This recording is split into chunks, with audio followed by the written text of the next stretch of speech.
Buenas noches, mis hermanos. Esta tarde vamos a continuar el estudio que hemos estado teniendo los domingos en la noche sobre historia eclesiástica. Hemos cubierto ya hasta como el siglo V.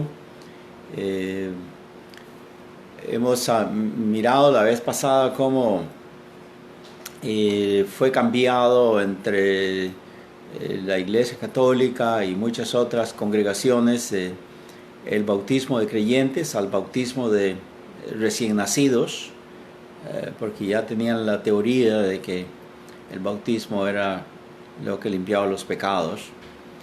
Se organizó la jerarquía con el matrimonio de la Iglesia y el Estado. Ya eso había sido bien adelantado por Constantino. Por ley también se estableció que fuera obligatorio el bautismo de los recién nacidos. Los cristianos de nombre comenzaron a perseguir a los verdaderos cristianos. Comenzó lo que se llama la tenebrosa Edad Media, en el año 426 después de Cristo, la edad del obscurantismo, que duró por lo menos sus 12 siglos. Fue algo horrible. Ahora era la espada y la antorcha en lugar del evangelio, lo que significaba el poder de Dios para salvación. ¿Qué les parece? Fue un tiempo bastante horrible, una tenebrosa Edad Media, tan horrible y negro y sangriento. Voy a leer aquí en la página 28 de este librito Rastro de la Sangre, que dice: cuán horriblemente negro y sangriento este periodo. A partir de entonces, por más de 10 siglos, el rastro del cristianismo leal estaría empapado en su propia sangre. Si vamos allá al cuadro que está al final, ¿verdad? Podemos ver cómo en ese tiempo se ven los diferentes nombres que se les daba a los perseguidos, ¿verdad? A veces se les daban nombres que eran dados debido a su líder que tenían, especialmente el líder heroico, y a veces por otras causas. Y con frecuencia los nombres para las mismas personas variaban en diferentes países, incluso en diferentes siglos. Fue al principio de este periodo de la tenebrosa Edad Media cuando el verdadero papado tuvo sus comienzos definitivos. Fue con León II, que desde el año 440 antes de Cristo hasta el 461 fue que reinó este hombre. No obstante, esta no fue la primera vez que se usó el título del papado, ¿verdad? Como la Iglesia Católica, él tuvo un lugar proceso de desarrollo. El nombre apareció primero aplicado al obispo de Roma desde el año 296 al 304 y adoptado formalmente por Ciricio, obispo de Roma, desde el 384 al 398 después de Cristo. Hubo bastantes cambios y se puede hacer un resumen, ¿verdad?, de estos sucesos más significativos de este periodo de los primeros siglos. Y ya mencioné algunos, como el bautismo de creyentes fue cambiado al bautismo a los niños, de los recién nacidos, de los infantes. Se cambió la sede del imperio para Constantinopla. Eso es, ya en este tiempo había decaído y había sido derrumbado ya el imperio romano, y se había establecido ahora con los bizantinos, que es hacia un lugar más allá de Roma. Toda apariencia de libertad religiosa había muerto y fue enterrada. y permaneció enterrada por muchos siglos. ¿Me oyeron?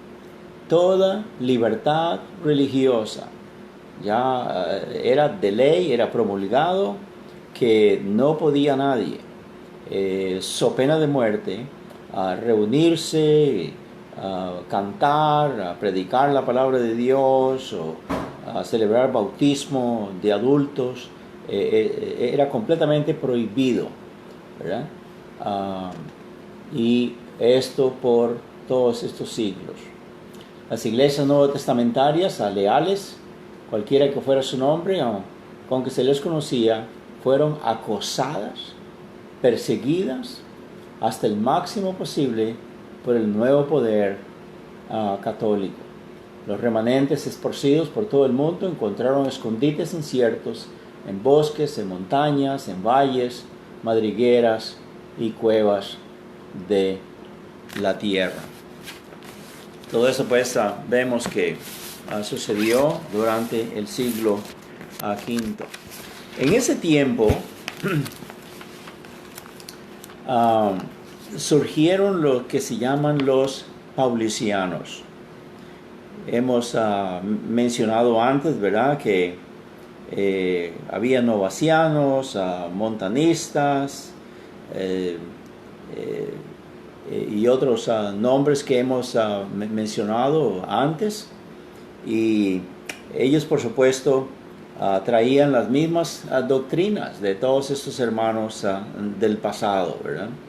Porque eso es lo maravilloso de la promesa del Señor Jesucristo, ¿verdad? Que las puertas del infierno no prevalecerían contra ella, no sería derrotada, no sería extinguida de aquí, del planeta, hasta que Él viniera. El Señor sabe cómo es que a pesar de tanta persecución, tanto derramamiento de sangre, tanta muerte y todo lo demás, pero Él supo cómo siempre tener un remanente de iglesias fieles, firmes, que continuarían enseñando y practicando la palabra de Dios. Amén.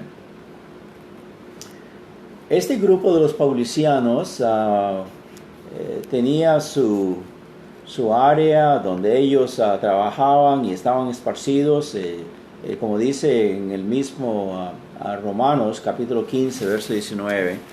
Vamos a leer ese texto.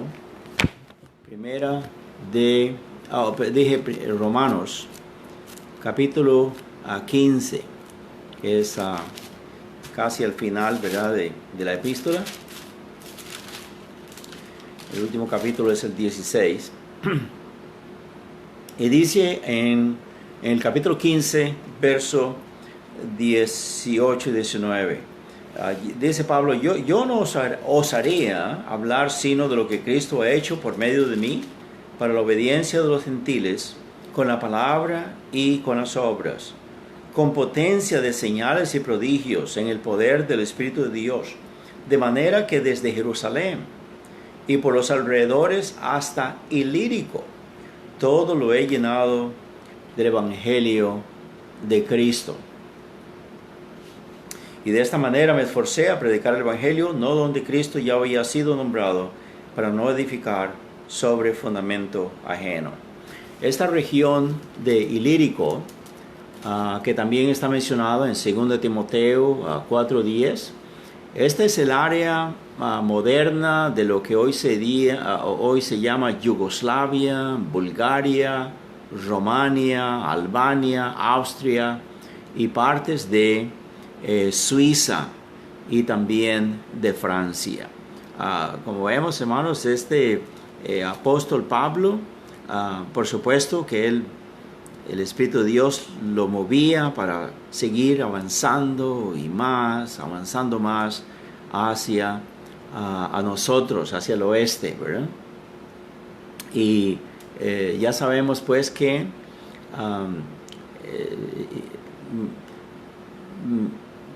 hombres y mujeres se convertían a Cristo, eran constituidos en iglesias y luego esas iglesias, aunque fueran pocas, el Señor las usaba para que el Evangelio siguiera cundiendo más y más, hasta llegar, hermanos, inclusive hasta Inglaterra, y las Galias. En el tiempo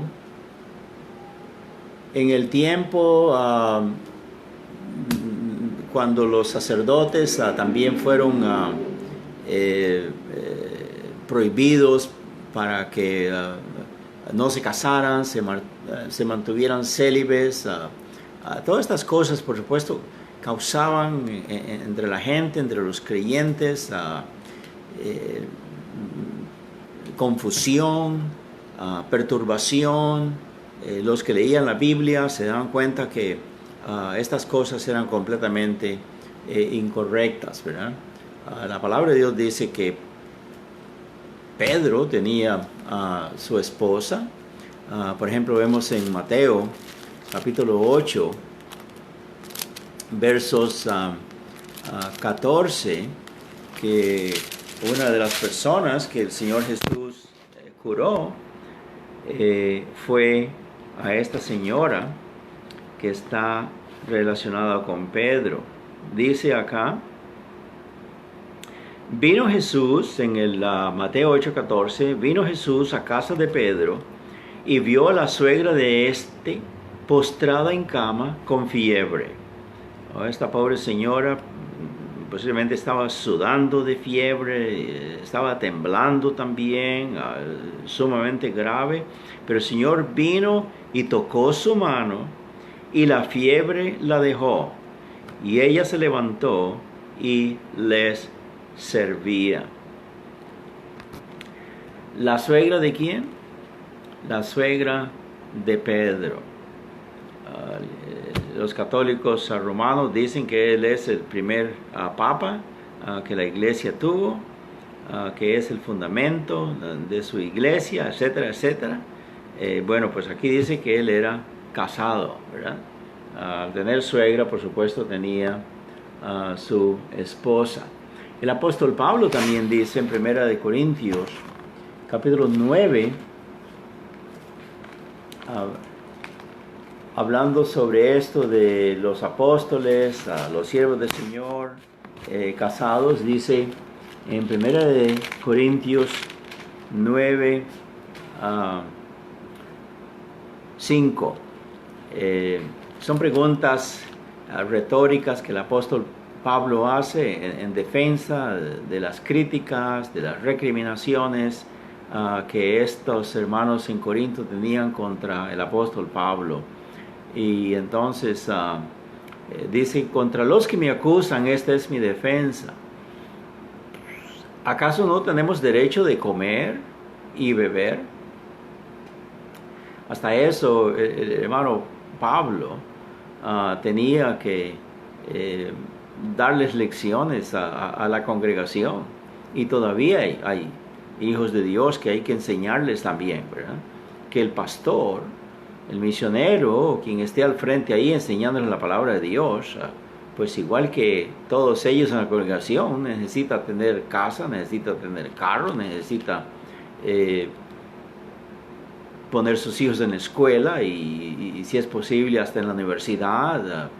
Si él está dedicado al trabajo, al ministerio en la iglesia tiene recursos y todo, pues que se le pague su salario, igual que cualquier otro profesional en el mundo, ¿verdad? Pero él dice, ¿qué? ¿Nosotros? A los siervos del Señor, a los que somos paladines del Evangelio, no tenemos derecho de comer y beber, igual que todos los demás en la congregación y en la gente inconversa. No tenemos derecho de traer con nosotros una hermana por mujer, como también los otros apóstoles y los hermanos del Señor y Cefas. Ve, aquí está otra vez diciendo, Cefas era casado. Los hermanos del Señor eran casados. Los otros apóstoles también. ¿Y qué? ¿Qué en cuanto a mí? ¿Qué en cuanto a Bernabé? Porque él está defendiendo también a Bernabé. Dice, solo yo y Bernabé no tenemos derecho de no trabajar. Pero él menciona pues aquí, entre todas sus cosas, que él tiene derecho de tener, igual que todas las demás personas. Menciona pues también el derecho de tener una compañera como esposa, ¿verdad? Y por supuesto, aún en la actualidad, ya sabemos que a través de los siglos esa ha sido la práctica entre el catolicismo romano, y es por supuesto inconveniente. La palabra de Dios dice en Hebreos 13:4, honroso, digno, plausible sea el matrimonio y el lecho sin mancilla. Quiere decir que no haya adulterio, que no haya infidelidad entre los dos componentes, ¿verdad?, del lazo conyugal. Pero los adúlteros y a los fornicarios los juzgará a Dios. Así pues que todo lo contrario, en 1 Timoteo capítulo 3, versos 2 y 4, dice que los que nos dedicamos al ministerio, los que estamos trabajando en esta obra, en la iglesia, más bien debemos de ser casados. Dice, maridos de una sola mujer.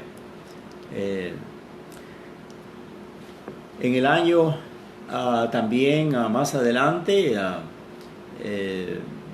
se vendían indulgencias. Esta es la compra de buenas obras, porque la iglesia católica romana enseña, ¿verdad?, que el Señor Jesucristo, el perfecto, vivió tan santa vida, hizo tantas buenas obras delante de Dios, que Él tiene como un, ¿qué podemos decir? Como una, en inglés sería la palabra surplus, algo que excede al valor de algo, ¿verdad? Y entonces luego está María, luego están María, la madre del Señor Jesús, los apóstoles, que ellos, como son tan buena gente, están en el cielo, se ganaron la salvación, es lo que ellos dicen, por las obras, y que más bien les sobraban buenas obras. Entonces que los feligreses que les faltan hacer buenas obras, que no las han podido practicar, entonces pueden comprar de ese depósito que hay de buenas obras, ¿verdad? Y esto por supuesto es una licencia más bien para pecar, disimuladamente. Es como estar diciendo, no importa, pueden vivir en desobediencia, en pecado, todo lo que ustedes quieran, luego pagan acá las indulgencias y van a estar bien, ¿verdad? La palabra de Dios dice que la salvación no es por obras, no es con dinero, no es con sacrificios personales, no es con nada que podamos lograrlo, pero es por la sangre de nuestro Cordero, nuestro Salvador, que nos ha comprado con su sangre preciosa, ¿verdad? Como dice la palabra de Dios. En Primera de Pedro, capítulo 18, Primera de Pedro 18 al 20, es lo que dice, ¿verdad?, que no hemos sido redimidos o salvados, comprados con nada que nosotros podamos aportar, pero dice más bien aquí cuál es el instrumento, el medio, la única moneda que vale en el cielo. Dice, sabiendo que fuisteis rescatados de vuestra manera de vivir, la cual recibisteis de vuestros padres, no con cosas corruptibles como oro o plata, sino con la sangre preciosa de Cristo, como de un cordero sin mancha y sin contaminación, que ya estaba destinado desde antes de la fundación del mundo, pero manifestado en los postreros tiempos por amor de vosotros. Pero es un hecho que Eso de indulgencias es completamente todo lo contrario al plan de Dios. Es ofensivo al Señor Jesucristo, es ofensivo al Padre Celestial, es pisotear la palabra de Dios. No es por indulgencias, no es porque alguien me puede ayudar a mí también para entrar al cielo, pero cada uno en lo personal tiene que arrepentirse de sus pecados, depositar fe en la sangre de Cristo Jesús que fue vertida en el Calvario para lavarnos de todo pecado y de toda maldad. Amén. Los paulicianos, estos hermanos que en el siglo V y VI, y como dije, igual que los albigenses, tertulianos, montanistas y todo lo demás, esas enseñanzas, esas iglesias, congregaciones, no obstante la persecución, no obstante la opresión, no obstante la muerte, ellos, Dios los usó para que continuaran, no importa si eran en cuevas, en montañas, en lugares donde fuera, pero Dios los protegía y ellos se remontaron hasta el tiempo de lo que se llama la reforma de la Iglesia Católica. En realidad no hubo tal reforma, ¿verdad? Lo que sucedió fue que los reformadores más bien fueron expulsados de la iglesia y comenzaron a fundar sus propias iglesias, ¿verdad? Pero la Iglesia Católica Romana es siempre igual, no ha cambiado nada de estas cosas que se establecieron desde los primeros siglos. Los hermanos paulicianos, por supuesto, valorizaban tanto las Escrituras, la palabra de Dios, a todas sus enseñanzas y prácticas derivaban del Nuevo Testamento, especialmente de los escritos del apóstol Pablo. Así pues, en todo sentido, hermanos, ellos eran verdaderos cristianos. Y las semillas, las simientes de estos paulicianos fueron plantadas estas simientes en Armenia por los montanistas y por los novacianos. Ellos eran leales, fieles, firmes en su posición de preservar las doctrinas apostólicas. Mire que estamos diciendo nombres, hermanos, que los historiadores no necesariamente tienen que ser bautistas, ni aún evangélicos o protestantes, pero aún historiadores honestos, historiadores imparciales, que nos saben de estos nombres. Ellos tienen todo esto registrado, de que esa era la práctica de ellos, la enseñanza de ellos y el precio que tenían que pagar por sostener sus doctrinas.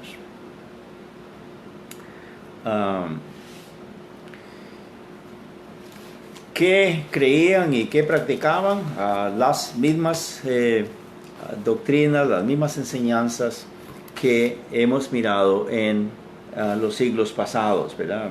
Estamos en el siglo V y VI, pero en los siglos IV, III, II, I, etcétera, etcétera, estos distintivos de estas características permanecían. No estaban dispuestos los hermanos o las hermanas a que fueran desfiguradas estas doctrinas, torcidas, malinterpretadas, ni nada así por el estilo. Gloria al Señor, ¿verdad? Ellos, los hermanos paulicianos, por supuesto, enseñaban y sostenían que tanto el Antiguo como el Nuevo Testamento eran los escritos sagrados de Dios. Creían en la inspiración 100% divina de estos escritos, ¿verdad? Sí, los hombres que Dios usó, pues era el instrumento humano, fueron hombres que escribieron, pero quien dirigía, quien inspiraba, a quien supervisaba, quien dictaba a lo que había que escribir era el Espíritu Santo, era Dios mismo. Gloria al Señor, que así fue. Y lo que tenemos es exactamente eso. La Santa Biblia en la actualidad, las Escrituras son inspiradas por Dios, como dicen según Timoteo 3, 16, 17, que toda la Escritura, miremos el texto, toda la Escritura es inspirada por Dios y que es útil, que es importante, necesaria para enseñar, porque somos ignorantes. Nosotros no sabemos nada de las cosas. No es que nosotros buscamos a Dios, pero Él nos busca a nosotros. No es que nosotros queremos ser instruidos por Él, ni nada así por el estilo. Más bien queremos imponer nuestras propias enseñanzas, pero tenemos que dejar que Él nos enseñe por medio de las Santas Escrituras. Dice la palabra de Dios también que es útil, suficiente para redarguir, que quiere decir convencer de pecado. No solamente al hombre sin Cristo que necesita ser rescatado de la perdición para que sea salvo, y la palabra de Dios lo convence de que él no puede hacer nada, que es incapaz, que es débil, que Cristo Jesús es el único que le puede salvar. Pero nosotros también, los hijos de Dios, nos redarguye el Espíritu Santo. Nuestros malos hábitos, cosas que nos caracterizan, por lo que hemos aprendido de nuestros padres o de la religión o de las circunstancias alrededor, todo eso tiene que irse de nosotros y que se implante lo que el Señor quiere que se implante en nosotros, ¿verdad?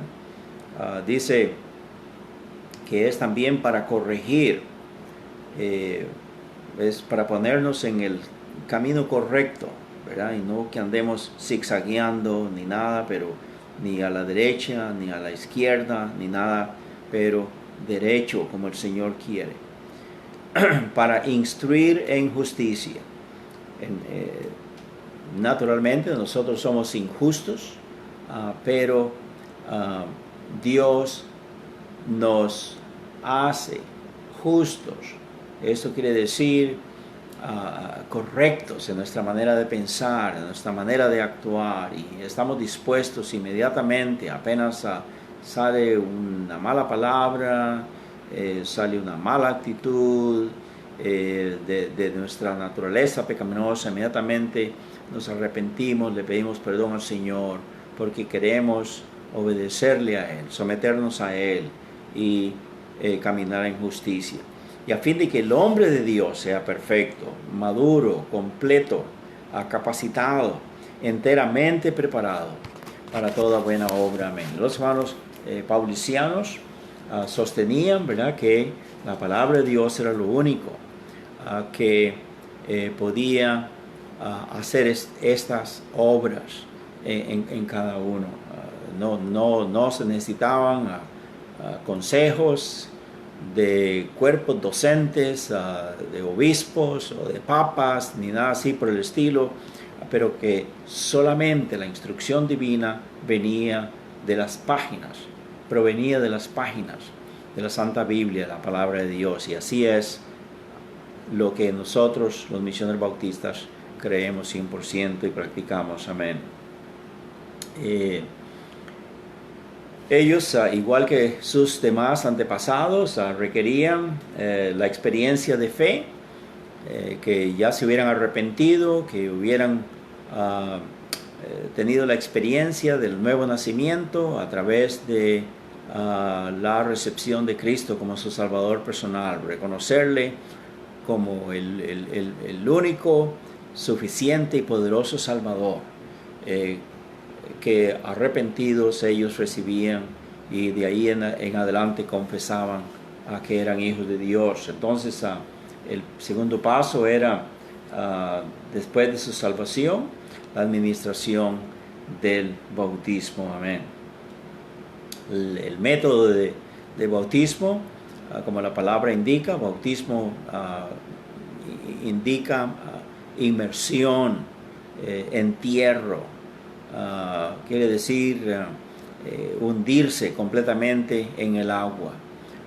¿Por qué? Porque eso era en símbolo de la sepultura del Señor Jesucristo, y era nuestra propia sepultura también.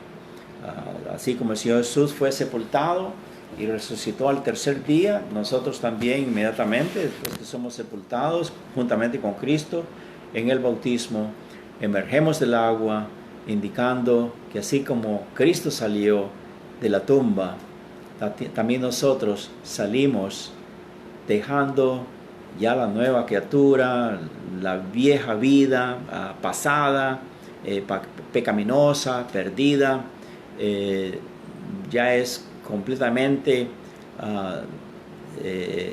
dejada, y emergemos para vivir una nueva vida, para glorificar a nuestro Padre Celestial. Amén. Ellos, por supuesto, rechazaban a todo culto, a imágenes o a reliquias.